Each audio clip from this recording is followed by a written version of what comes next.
Could be a game changer in the treatment of some forms of mental health issues. Researchers in British Columbia are experimenting with the use of magic mushrooms to treat patients with depression and anxiety. As John Hernandez reports, the use of the psychedelic drug is having a profound effect on some people who are taking part in the experiment.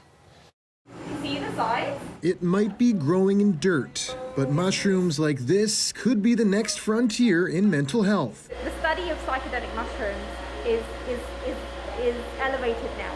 Numinous Bioscience in Vancouver is one of just a handful of companies with a government license to produce and study psilocybin. It's the psychedelic compound in magic mushrooms, and more people are using it as a way to treat mental illness. I've always been interested in cutting-edge approaches, and certainly this is an area where I think this will become part of the mainstream treatment system for people with the common mental disorders. Research suggests that psilocybin-assisted therapy can be an effective tool to treat depression and even tobacco addiction. New connections get formed.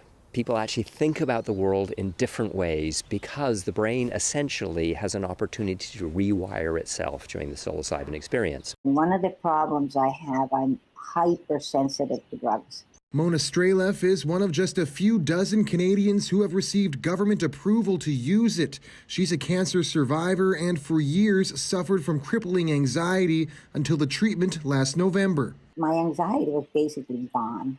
It just wasn't there. And to this day, I still feel at peace. I'm not afraid of death.